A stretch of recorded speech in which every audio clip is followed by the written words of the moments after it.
Imagine your next video's retention is so high, your video is guaranteed to go viral. I want that for you. So I've taken my 8 years of experience on YouTube writing scripts, editing videos, and investigating what goes viral. And I've boiled it down into 6 components. The first component is to stop trimming down your videos to just the parts your audience actually wants to see. Obviously, you need to be giving your viewers value, but there's another, often even more important thing your videos need to do. Here, let me show you an example from this video. This paragraph is the valuable lesson that my audience wants. So what am I talking about in the first paragraph? Let's take a look. I want you to look at this. There's a problem here.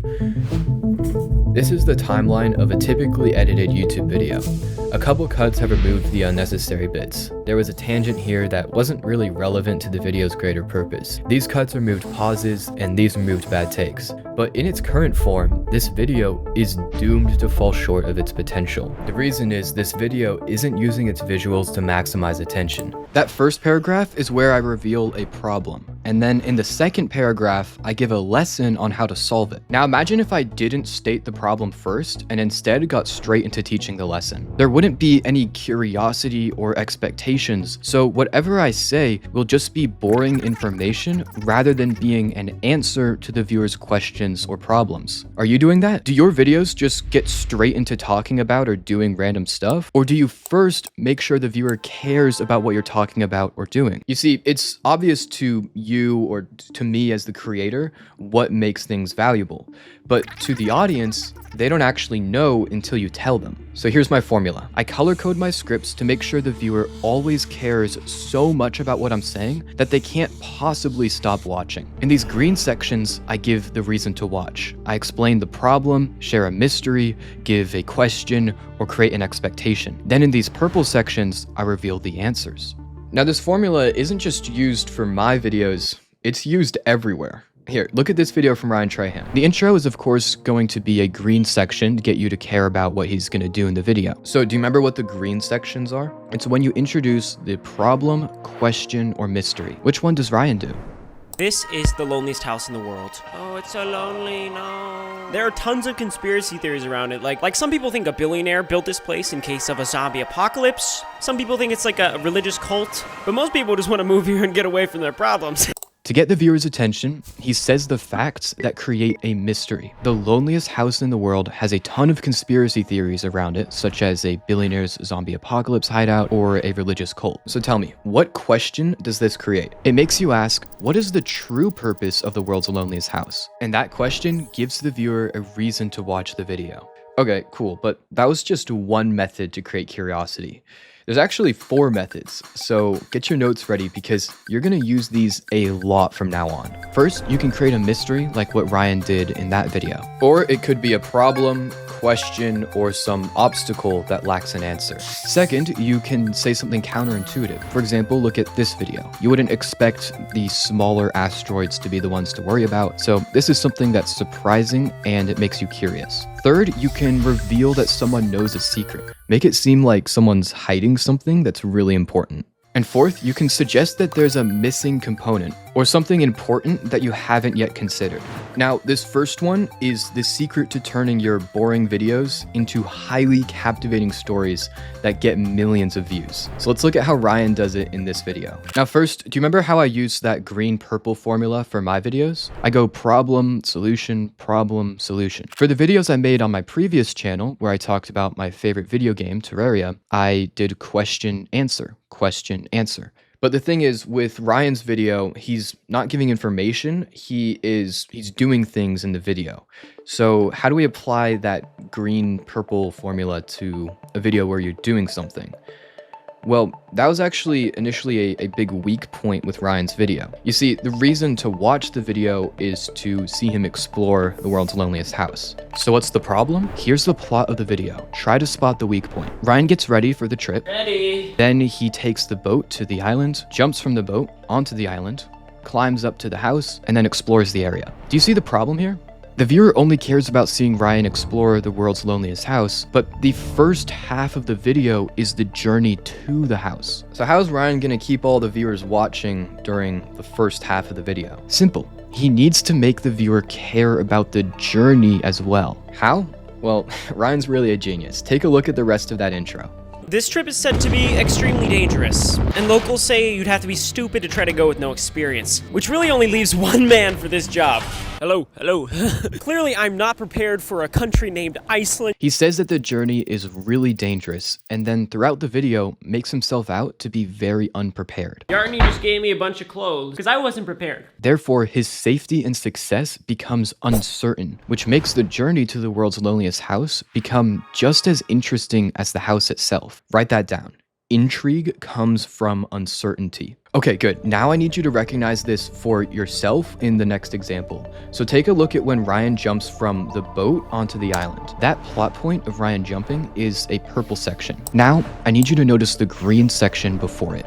So this is the part of the video where I can never really illustrate how scared I am and like just how dangerous this is for someone like me who has no experience doing anything. But I have to jump off of this boat over the icy, deathly waters. I hope I don't fall. Ready? Yes! Did you see that? He tells us that he's scared, it's dangerous, he's inexperienced, the water is freezing cold, and then hints at the end that he might fall. Imagine if he didn't say any of that before jumping. Without knowing the stakes and what could go wrong, it wouldn't be entertaining. Well, actually, he didn't say any of that in the recording. That green section was actually a voiceover that he added during the editing process. You see, after recording the footage for a video, Ryan follows a 3-part litmus test to identify what to cut out and what voiceovers to add. This is how he makes the viewers care about each and every second of his videos. 1. The viewer must always know what's happening. 2. They must know why it's important. And 3. They must know what could go wrong. The viewer just needs to be told all 3 things, and then they will watch whatever follows. Sometimes Ryan says those things in the recording, like when he tells us the things that he's concerned about. I'm so scared right now. Can I just say that? And then other times he forgot, so he just adds a voiceover. I'm meeting a man named, like, Bajarni or something. I don't know how to pronounce his name. Okay, I'm moving a little faster, so let me explain. Now, there's actually a whole nother side to this entire thing for both narrative and informative content. Whenever you're trying to get the viewer to care about something that you talk about or do in your video, if you can't create curiosity or expectations, then cut that part out. For example, in Ryan's video, he was able to make the boat ride interesting because there was a chance that things could go wrong. But other parts of the story had no chance of failure, so there wasn't room for any curiosity. Therefore, even if he recorded a lot of footage for that plot point, he would just summarize those parts with a sentence or 2 of voiceover. Okay, I want you to watch this intro over here, and then I want you to tell me what you think about it. Hey, Vsauce, Michael here. This appears blue. This appears yellow, and this appears green. What? Do you want to keep watching that? Why? He's just telling us the colors on a Rubik's Cube, and there's not even any video editing in this either. Yeah, this video sucks. Or does it? Because it is the intro of a video with 30 million views, and let's not lie, it was kind of engaging. So, what's making this so interesting? Well, it's that the creator looks and sounds as if he's saying something super important.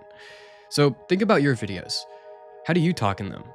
Do you sound like you're genuinely excited to share something? Do you speak louder for excitement, lower your voice for suspense, and pause to build anticipation and emphasize key points? Do you raise your eyebrows to show something as interest, squint slightly to emphasize a key detail, or move your head in sync with your words? Do you shift your hands from one side to the other to visually separate ideas? Do you spread your arms wide to signal something big, or pinch the air to indicate something precise? You don't? Well, you gotta change that, because if you speak in a monotone, then anything you say will feel boring. Whatever emotion you put into your voice is contagious. The viewer will feel it too. And yeah, that means that if you feel uncomfortable talking on camera, then the viewer watching you is gonna feel uncomfortable as well. But you know, that's what's so frustrating, because you can talk just fine to your friends, right? But then as soon as you get on camera, Please like the video. But don't worry, I've got a shortcut for you to stop being camera shy and become pretty engaging on camera.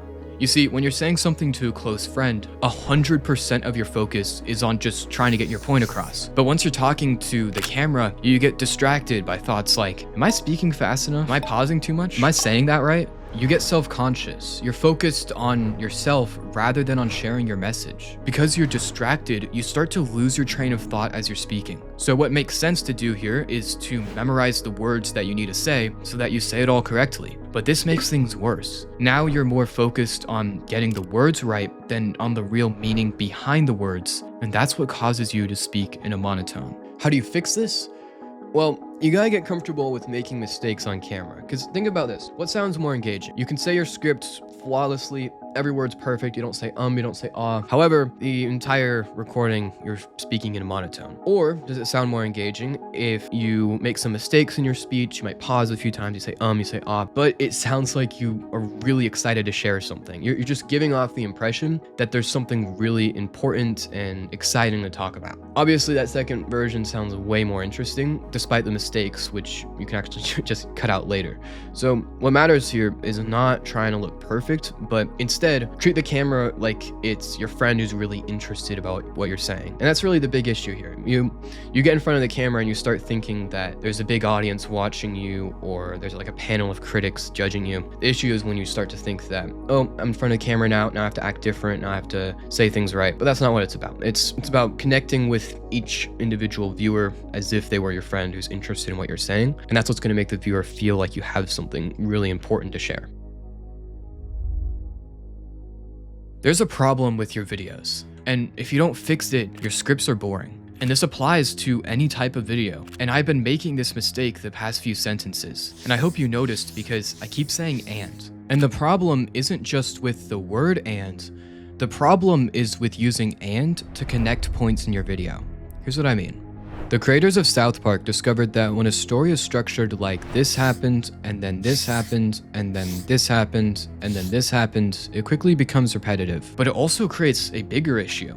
It isn't specified how one thing leads to the next. This can be pretty disorienting for the viewer. The video jumps between topics or scenes without a clear connection between them. Your viewer, without a clear path through the video, isn't kept immersed. There's all these exit points where they're free to disengage. So here's the far better structure that South Park found. We tried this, but that got in the way. Therefore, we had to do this, but it didn't work, so we tried this. Whether it's the scenes in a story, the topics in an explanation, or even the individual sentences in a paragraph, this structure makes a massive difference. What this all comes down to is creating a seamless flow throughout each part of your video so that the viewer stays fully immersed from the start to the finish. But that South Park structure isn't the only thing needed to create a seamless journey through your video. There's still one more thing you gotta do. Before I got started with this video, I was curious about something.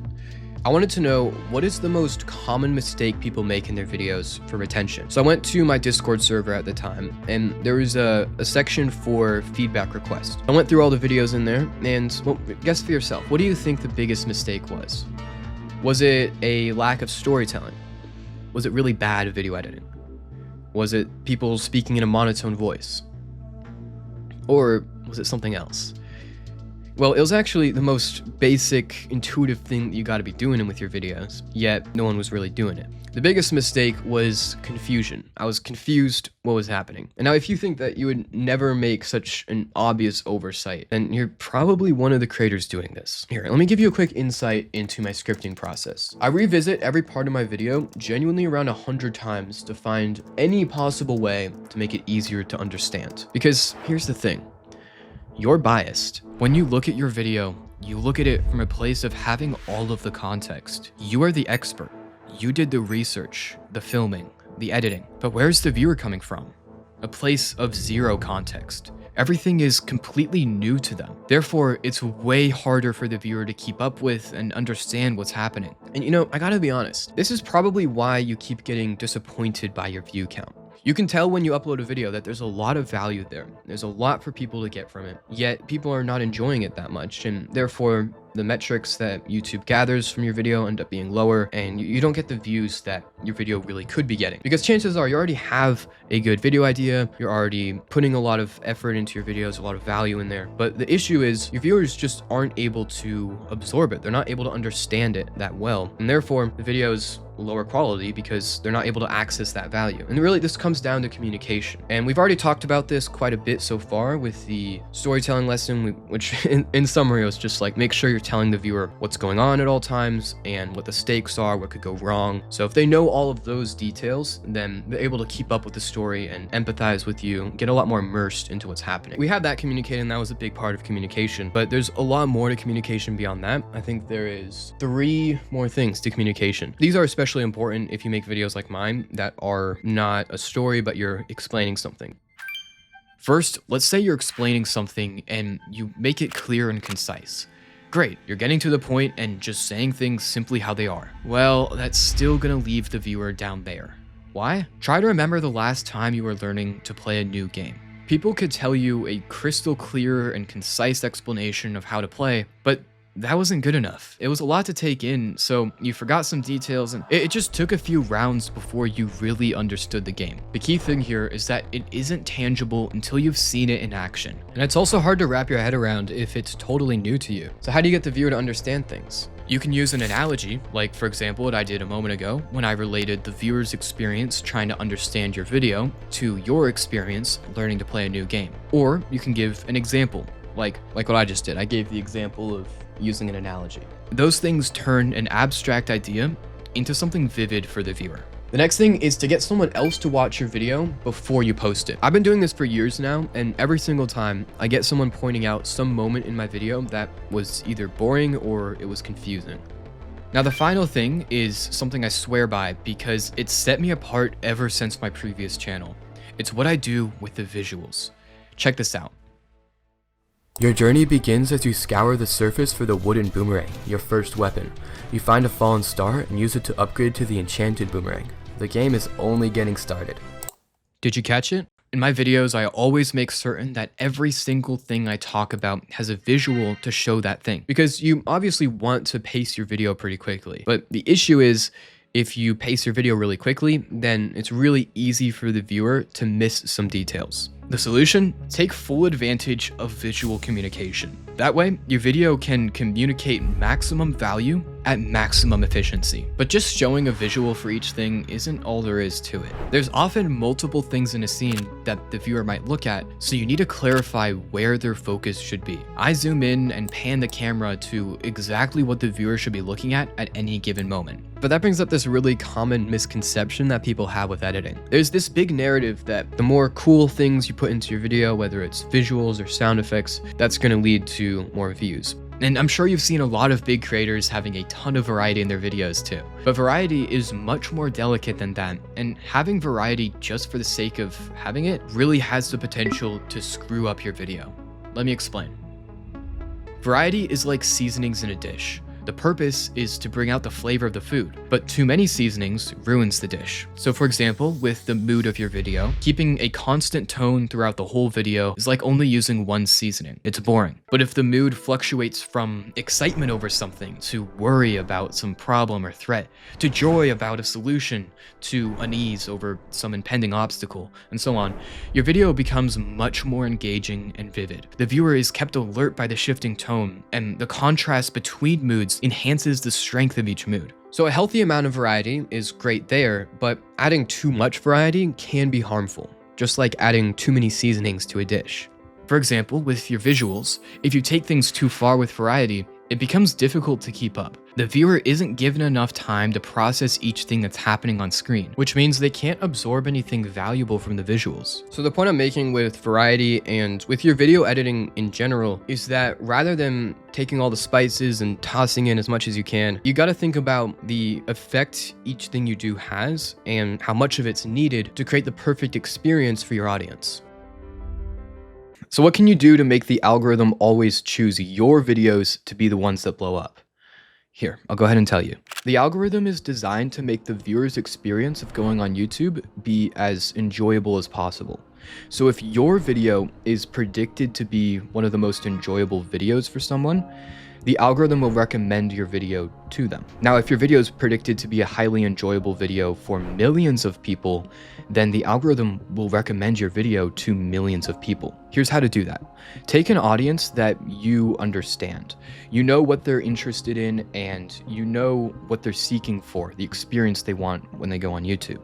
What you need to do is figure out exactly what they want and how to give it better than the competition. For example, with my Terraria channel that I was running when I was 15, I looked at all of my competition. I looked at what videos were getting the most views in my niche. And then I compared those videos to my videos. And I kept noticing and then improving the things that they were doing better than I was, until eventually I was getting the same or even sometimes even more views than them. So that's what this final component is. It's to study what has gotten the most views in your niche. You look at those videos and you're going to find out from that what your audience values. What is it that they value? Then you're going to study those videos to figure out how to provide that value better than anyone else can. And that's been my secret to going viral, blowing up with each and every video.